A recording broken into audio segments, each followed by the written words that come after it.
രാഹുലെ, കേരളത്തിലെ 140 മണ്ഡലങ്ങളിൽ ഏറ്റവും ശക്തമായ മത്സരം നടന്ന ജില്ലയായിരുന്നു കോഴിക്കോട്. അതിൽ തന്നെ ഏലത്തൂർ മണ്ഡലം.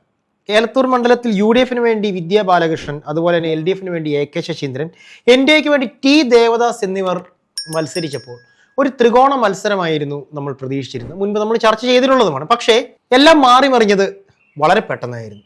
കാരണം അപരന്മാരുടെ ഒരു ഘോഷയാത്ര. LDF AK ശശീന്ദ്രനെതിരെ അപരന്മാരായിട്ട് വന്നിരിക്കുന്നത് സ്വതന്ത്രനായിട്ടൊരു PK ശശീന്ദ്രനും VK ശശീന്ദ്രനും. ശരിക്കും ഇത് LDF ലഭിക്കേണ്ട വോട്ടുകളെ ശക്തമായി ബാധിക്കുമോ?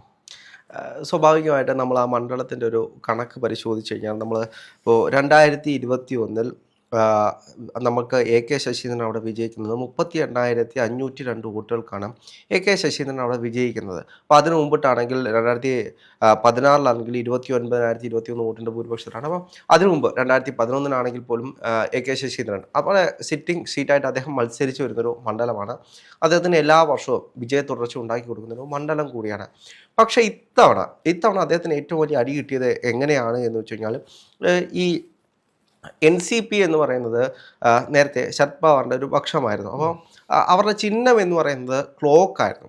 ഈ ശരത് പവാർ പക്ഷം വീണ്ടും അതായത് NCP വിഭജിക്കുന്നൊരു സാഹചര്യമുണ്ടായി. ഒന്ന് ശരത് പവാറിൻ്റെ NCP ആയിട്ട് മാറി, മറ്റൊന്ന് അജിത് പവാറിൻ്റെ NCP ആയിട്ട് മാറി. പവാർ ഗ്രൂപ്പ് രണ്ടായി. രണ്ട് വശത്തേക്ക് പോകുന്നൊരു സാഹചര്യമുണ്ടായി. അപ്പോൾ രണ്ടുപേരും അങ്ങോട്ടും ഇങ്ങോട്ടും പോകുമ്പോൾ ഇവരുടെ ചിഹ്നങ്ങൾക്കും വ്യത്യാസമുണ്ടായി. അപ്പോൾ സ്വാഭാവികമായിട്ടും ഇപ്പോൾ AK ശശീന്ദ്രൻ കഴിഞ്ഞ കാലങ്ങളിൽ മത്സരിച്ചുകൊണ്ടിരുന്നപ്പോൾ അദ്ദേഹത്തിന് കിട്ടിക്കൊണ്ടിരുന്ന ചിഹ്നം എന്ന് പറയുന്നത് ക്ലോക്കായിരുന്നു. അപ്പോൾ ക്ലോക്കിലൂടെയായിരുന്നു ഐഡൻറ്റിഫൈ ചെയ്തുകൊണ്ടിരുന്നത്. അപ്പോൾ ഇത്തവണ സംഭവിച്ചത് എന്താണ് എന്ന് ചോദിച്ചു കഴിഞ്ഞാലും അജിത് പവാർ പക്ഷം അത് ഒറിജിനൽ പക്ഷമായിട്ട് മാറുമ്പോൾ, അതായത് ഒരു പാർട്ടി പിളരുമ്പോൾ അതിൽ ആർക്കാണോ ഏറ്റവും കൂടുതലും അല്ലെങ്കിൽ ആരാണോ അത് സ്ഥാപിച്ചതും അങ്ങനെ കുറേ ക്രൈറ്റീരിയ ഉണ്ട്. അപ്പോൾ ആ പക്ഷത്തിനോടൊപ്പം ആ ചിഹ്നം പോകുന്നത് നമുക്ക് കാണാൻ കഴിയും. ഇപ്പം നമുക്കറിയാവുന്നതുപോലെ പാലയില് KM മാണി അപ്പോൾ വിഭജിക്കുന്ന ഒരു സാഹചര്യത്തിൽ അപ്പോൾ എനിക്ക് വേണം ഈ ചിഹ്നം എന്ന് പറഞ്ഞ് അങ്ങോട്ടും ഇങ്ങോട്ടും അവർ മത്സരിക്കുന്ന ഒരു സാഹചര്യം കണ്ടു. അപ്പോൾ എന്ത് തന്നെയാണെങ്കിലും ഈ NCP അങ്ങോട്ടും ഇങ്ങോട്ടും വിഭജിക്കുന്ന സാഹചര്യത്തിൽ അജിത് പവാറിന് പോയി ഈ ക്ലോക്ക് എന്ന് പറയുന്നത്.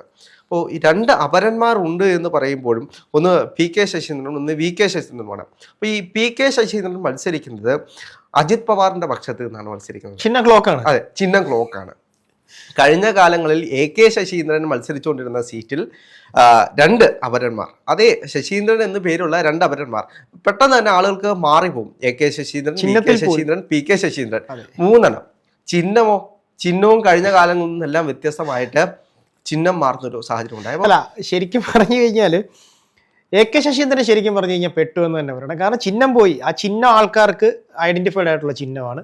ശശീന്ദ്രൻ എന്ന പേരും ഫെമിലിയർ ആണ്. പക്ഷേ AK PK അവിടെയും ഒരു സിമിലാരിറ്റി വരുന്നുണ്ട്. രണ്ട് ശശീന്ദ്രനാണ്. അപ്പോൾ അക്ഷരാർത്ഥത്തിൽ ഇതിനകത്ത് വ്യത്യാസം വരുന്നത് ഈ PK ശശീന്ദ്രന്റെ ചിഹ്നം എന്ന് പറയുന്നത് ക്ലോക്കാണ്. അപ്പോൾ അജിത് പവാറിന്റെ പക്ഷത്ത് നിന്നാണ് മത്സരിക്കുന്നത്. അപ്പോൾ സ്വാഭാവികമായിട്ടും കഴിഞ്ഞ കാലങ്ങളിൽ AK ശശീന്ദ്രൻ കിട്ടിക്കൊണ്ടിരുന്ന ക്ലോക്ക് വേറൊരാൾക്ക് പോകുമ്പോൾ ആളുകൾക്ക് തന്നെ കൺഫ്യൂഷൻ വരും. ഇത് തന്നെയല്ലേ പലപ്പോഴും പലരും ചിഹ്നം നോക്കി വോട്ട് ചെയ്യുന്ന ആളുകളുണ്ട്. കാരണം പേരുകൾ നമ്മൾ നോക്കുമ്പോൾ ഒരുപാട് പേരുകൾ എല്ലാ തെരഞ്ഞെടുപ്പിലും ഒരുപാട് ഇത്തരത്തിലുള്ള ആളുകൾ വരാറുണ്ട്, അപരന്മാർ വരാറുണ്ട്. പക്ഷേ ഈ അപരൻ എന്ന് പറയുന്നത് ഇത് മൊത്തത്തിൽ പൂട്ടുന്ന കണക്കായിപ്പോയി. ഇപ്പോൾ AK ശശീന്ദ്രന് കിട്ടിയ മുദ്ര എന്ന് പറയുന്നത് അല്ലെങ്കിൽ ചിഹ്നം എന്ന് പറയുന്നത് കാഹളം മുഴക്കുന്ന ആളുടെയാണ്. അതായത് നമ്മൾ ട്രൂപ്പിലൊക്കെ കാണുന്ന മറ്റേ PP ട്രംപൻ, അതാണ് അദ്ദേഹത്തിന് കിട്ടിയിട്ടുള്ളത്. അപ്പോൾ ഇതിനി ജനങ്ങളുടെ ഇടയിലേക്ക് എത്തിക്കുക എന്ന് പറയുന്നത് വലിയ പണി. ശരിക്കും പറഞ്ഞു കഴിഞ്ഞാൽ ഇത്തവണ PK ശശീന്ദ്രൻ AK ശശീന്ദ്രന് കിട്ടേണ്ട വോട്ടുകൾ പിടിച്ചെടുക്കും എന്നുള്ളത് ഏകദേശം മൂന്ന് ശശീന്ദ്രന്മാർ മത്സരിക്കുമ്പോൾ ഇതിൽ ആരാണ് തങ്ങളുടെ ഒറിജിനൽ സ്ഥാനാർത്ഥി എന്നറിയാതെ ആളുകൾ അങ്ങോട്ടും ഇങ്ങോട്ടും മാറിക്കുന്നു. ഈ പണ്ട് കാലത്ത് പറഞ്ഞിട്ടില്ലേ, കലക്കവെള്ളത്തിൽ മീൻ പിടിക്കണം, കലക്കി പിടിക്കുക. ആ ഒരു തന്ത്രം തന്നെയാണ് പ്രയോജനമുള്ളത്. അല്ലെ, കാരണം 3 ശശീന്ദ്രന്മാർ നിൽക്കുന്നു. അപ്പോൾ ആൾക്കാരുടെ മനസ്സിൽ ചിഹ്നമുണ്ട്. ആ ചിഹ്നത്തിൽ കുത്താവെന്ന് വെച്ച് കഴിഞ്ഞാൽ ചിഹ്നം ദേ കിടക്കുന്നു, പി കെ ശശീന്ദ്രൻ കൊണ്ടുപോയി. ഇപ്പോൾ കഴിഞ്ഞ തെരഞ്ഞെടുപ്പ് 2021 തെരഞ്ഞെടുപ്പിൽ AK ശശീന്ദ്രന് കിട്ടുന്ന വോട്ട് എന്ന് പറയുന്നത് 83,639 വോട്ടുകളാണ്. നല്ലൊരു ഭൂരിപക്ഷമാണ്. അവിടെ UDF-ന്റെ സ്ഥാനാർത്ഥി കിട്ടിയത് 45,137 വോട്ടുകൾ. നല്ല ഭയങ്കര ശക്തമായ ഒരു ഭൂരിപക്ഷം. അപ്പോൾ സ്വാഭാവികമായിട്ടും അത്രയും വോട്ടുകൾ, ഇപ്പോൾ 83,000 കിട്ടിയ വോട്ടുകൾ, അത് സ്പ്ലിറ്റായി പോകാൻ ഇത് വലിയൊരു കാരണമാകും. ഒരു 5,000-6,000 വെച്ച് രണ്ടുപേരും കൂടെ പിടിച്ചു മാറ്റിയാൽ തന്നെ അത് ക്ലോക്ക് കിട്ടുന്ന ഒരാൾക്ക് ചിലപ്പോൾ കൂടുതൽ കിട്ടാനുള്ള സാഹചര്യം അവിടെ. ഞാൻ ഈ ചോദിക്കുന്നത്, ഈ ഏലത്തൂർ ശരിക്കും പറഞ്ഞാൽ NCPക്ക് അത്ര ശക്തമായ വേരോട്ടമുള്ള ഒരു മണ്ഡലമാണോ? കമ്മ്യൂണിസ്റ്റ് പാർട്ടിക്ക് ശക്തമായിട്ട്. അതെ, അപ്പൊ ഞാൻ ചോദിക്കുന്നത് അത് AK ശശീന്ദ്രന് ശരിക്കും പറഞ്ഞാൽ ഈ കമ്മ്യൂണിസ്റ്റ് പാർട്ടിയുടെ സപ്പോർട്ട് AK ശശീന്ദ്രന് ഒരു ബെനിഫിറ്റ് ആയിട്ട് വരില്ലേ? തീർച്ചയായിട്ടും. ഇപ്പോൾ അതിൻ്റെ പഴയകാല ചരിത്രങ്ങൾ എടുക്കുന്ന സമയത്ത് പിണറായി വിജയന് വേണ്ടി നിന്നൊരു നേതാവായതുകൊണ്ട്, അല്ലെങ്കിൽ ഈ വിഭാഗങ്ങൾ അങ്ങോട്ടും ഇങ്ങോട്ടും, ഇപ്പോൾ UDF-നോടൊപ്പം നിന്നിരുന്ന സംഘടന അങ്ങോട്ടും ഇങ്ങോട്ടും വിഭജിച്ച് പോകുമ്പോൾ അന്ന് പിണറായി വിജയന് വലിയ സഹായമായിട്ട് വന്നിട്ടുള്ള ആളുകളാണ് ഈ AK ശശീന്ദ്രൻ എന്ന് പറയുന്നത്. അപ്പോൾ അതിൻ്റെ സ്നേഹം ഇന്നും കാണിക്കുന്നുണ്ട് എന്നുള്ളത് കൊണ്ടാണ് ഇപ്പോഴും അദ്ദേഹം മന്ത്രിയാണ്. AK ശശീന്ദ്രൻ എന്ന് പറയുന്നത് വനമന്ത്രിയാണ്. ഇപ്പോൾ നിയമസഭയിലാണെങ്കിൽ പോലും അദ്ദേഹം ഇപ്രാവശ്യം ഒരുപാട് ട്രോളുകൾ ഏറ്റുവാങ്ങുന്ന ഒരു സാഹചര്യം ഉണ്ടായിരുന്നു. അദ്ദേഹത്തിനെതിരെ ഒരുപാട് വിമർശനം ഉണ്ടായിരുന്നു. അദ്ദേഹം വനമന്ത്രിയായിട്ട് എന്താണ് നാടിന് വേണ്ടി ചെയ്തത്, അല്ലെങ്കിൽ ഇവിടെ വന്നുകൊണ്ടിരിക്കുന്ന മുട്ടിൽ മരമുറി കേസിലൊക്കെ അദ്ദേഹം വലിയ വിവാദങ്ങൾ ഉണ്ടായിരുന്നു. അത് മാത്രമല്ല, ഇപ്പോൾ നാട്ടിലേക്ക് ഈ ഇത്തരത്തിലുള്ള വന്യമൃഗങ്ങൾ ഇറങ്ങുമ്പോൾ നിങ്ങൾ എന്ത് ചെയ്യുന്നു എന്നൊരു ചോദ്യം അദ്ദേഹത്തിനെതിരെ ഉന്നയിക്കുന്ന ഒരു സാഹചര്യം ഉണ്ടായിരുന്നു. അതിനെതിരെ വലിയ രീതിയിലുള്ള. അപ്പോൾ കുറേ കാര്യങ്ങൾ അങ്ങനെ നിലവിലുണ്ട്. അപ്പോൾ എന്ത് തന്നെയാണെങ്കിലും ഈ തെരഞ്ഞെടുപ്പിൽ അദ്ദേഹത്തിൻ്റെ ഒരു നെഗറ്റീവ് എന്ന് പറയുന്നത് ഇത്രയും വർഷമായിട്ട് ആ മണ്ഡലത്തിൽ ഭരിച്ചു വരികയാണ്. സ്വാഭാവികമായിട്ടൊരു മന്ത്രിയായിട്ട് അദ്ദേഹം എന്ത് ചെയ്തു? ഇപ്പോൾ മന്ത്രിയായിട്ട് പേരെടുക്കുന്ന ഒരുപാട് ആളുകളുണ്ട്. പക്ഷേ ഇദ്ദേഹം പേരെടുത്തത് പേര് നശിപ്പിക്കുന്ന രീതിയിലേക്ക് പോയി അദ്ദേഹത്തിൻ്റെ ഒരു പ്രവർത്തനം എന്ന് വേണമെങ്കിൽ പറയാം. പക്ഷേ ഇതിനകത്ത് മറ്റൊരു കാര്യം എന്ന് പറയുന്നത്, അദ്ദേഹത്തിനെ ഏറ്റവും കൂടുതൽ അഫക്റ്റ് ചെയ്യാൻ പോകുന്നത് ഈ അപരന്മാർ തന്നെയായിരിക്കും. അപരന്മാർ വലിയൊരു ശല്യമായിരിക്കും. അപ്പോൾ ഇവിടെ ഒരു അട്ടിമറി വിജയമാണ് UDF പ്രതീക്ഷിക്കുന്നത്. കാരണം 2 അപരന്മാരാണുള്ളത്. ഒന്ന്, സ്വാഭാവികമായിട്ട് ഇപ്പോൾ നിലനിൽക്കുന്ന LDF വിരുദ്ധത, പിണറായി വിരുദ്ധത നിലനിൽക്കുന്നതുകൊണ്ട് അത് വോട്ടായിട്ട് മാറുമെന്ന് ചിന്തിക്കുന്ന ഒരു പറ്റം ആളുകളുണ്ട്. അതേപോലെ തന്നെ ന്യൂനപക്ഷ വോട്ടുകളുടെ ഏകീകരണം, ഇതെല്ലാം അടിസ്ഥാനപ്പെടുത്തിയാണ് UDF മുന്നോട്ട് പോകുന്നത്. അതെ, ഞാൻ ചോദിക്കുന്നത്, ഈ വിദ്യ ബാലകൃഷ്ണൻ AK ശശീന്ദ്രനെ പോലെ ഒരു വ്യക്തിക്കെതിരെ നിർത്താൻ പ്രബലമായിട്ടുള്ള ഒരു സ്ഥാനാർത്ഥിയാണോ? അവര് പ്രബലമായതുകൊണ്ടല്ലേ അവിടെ UDF മത്സരിപ്പിക്കുന്നത്. വഴി കൂടെ പോകുന്ന ആരെയും ഒരു പാർട്ടി പിടിച്ച് മത്സരിപ്പിക്കത്തില്ലല്ലോ.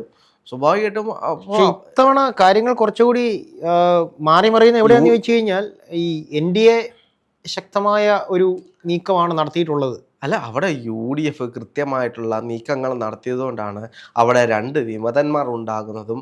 അപ്പോൾ NDAയുടെ കാര്യത്തിലേക്ക് വരുമ്പോഴാണെങ്കിൽ, കഴിഞ്ഞ തവണ NDA അവിടെ പിടിച്ച വോട്ട് എന്ന് പറയുന്നത് 32,010 വോട്ടുകളാണ്. അതായത് ഇപ്പോൾ UDF-നേക്കാൾ ഒരു 10-12,000 വോട്ടിൻ്റെ കുറവ് മാത്രമേ ഉള്ളൂ. അപ്പോൾ ഇപ്രാവശ്യം അതിൽ വലിയൊരു മാറ്റം വരുമെന്ന് BJP അവിടെ വിശ്വസിക്കുന്നുണ്ട്. പക്ഷെ അതിനെല്ലാം അപ്പുറത്തേക്ക് ഏതെങ്കിലും ഒരു പാർട്ടി അധികാരത്തിലേക്ക് വരണം. അപ്പോൾ ഇത്രയും കാലം AK ശശീന്ദ്രനാണ് 10-15 കൊല്ലമായിട്ട് അവിടെ ഭരിച്ചുകൊണ്ടിരിക്കുന്നത്. അപ്പോൾ ഒരു മാറ്റം വേണമെന്ന് ആഗ്രഹിക്കുന്ന ഒരുപാട് ആളുകളുണ്ട്. അപ്പോൾ ആ മാറ്റം കൊടുക്കാനായിട്ട് UDF-നോടൊപ്പം നിൽക്കുമെന്നാണ് UDF വിശ്വസിക്കുന്നത്. അതിൽ മെറിറ്റായിട്ട് വരുന്ന കാര്യങ്ങളാണ് ഈ അപരന്മാരാണെങ്കിലും. അപരന്മാർ അങ്ങോട്ടും ഇങ്ങോട്ടും ഒരു 10-10,000 വോട്ടുകൾ വെച്ച് പിടിച്ചുകൊണ്ട് പോകുന്നൊരു സാഹചര്യം ഉണ്ടായിക്കഴിഞ്ഞാൽ അത് വലിയ രീതിയിൽ അഫക്റ്റ് ചെയ്യും. ഇപ്പോൾ എന്താണെങ്കിലും ഈ പഴയ ആളുകൾ, അതായത് അവർ ക്ലോക്ക് കാണുമ്പോൾ ഇതാണല്ലോ നമ്മൾ കുത്തിക്കൊണ്ടുവന്ന ചിഹ്നം എന്ന് പറഞ്ഞ് അവിടെ ചെന്ന് കുത്തുന്നൊരു സാഹചര്യം ഉണ്ടാവും. അപ്പോൾ അങ്ങനെ വോട്ടുകൾ പോകാനുള്ള സാഹചര്യമുണ്ട്. ഇപ്പോൾ AK ശശീന്ദ്രനെ തെരഞ്ഞു പിടിച്ചിങ്ങനെ നോക്കുമ്പോൾ ചിലപ്പോൾ മാറിപ്പോകാനുള്ള സാഹചര്യമുണ്ട്. കാരണം 3 പേരും ഉണ്ടല്ലോ, AK Saseendran, VK Saseendran, PK Saseendran. അങ്ങനെ ശശീന്ദ്രന്മാരുടെ ഒരു കാലഘട്ടമാണ് എന്ന് വേണമെങ്കിൽ പറയാം. അപ്പോൾ എന്ത് തന്നെയാണെങ്കിലും ഈ തെരഞ്ഞെടുപ്പിൽ അട്ടിമറി വിജയമാണ് അവിടെ UDF പ്രതീക്ഷിക്കുന്നത്. അപ്പോൾ ശശീന്ദ്രന് കിട്ടിക്കൊണ്ടിരിക്കുന്ന വോട്ടുകൾ, അത് വലിയൊരു സ്പ്ലിറ്റ് ഉണ്ടാവും. ആ സ്പ്ലിറ്റിൽ UDF-ന് കിട്ടേണ്ട വോട്ടുകൾ, അതായത് കഴിഞ്ഞ കാലങ്ങളിൽ കിട്ടിയിരുന്ന വോട്ടിൽ നിന്നും ഒരു പുഷും കൂടെ ഉണ്ടാകുകയാണെങ്കിൽ UDF വലിയ രീതിയിൽ അട്ടിമറിച്ച് വലിയൊരു വിജയം ഉണ്ടാക്കുമെന്നാണ് UDF അവിടെ വിശ്വസിക്കുന്നത്.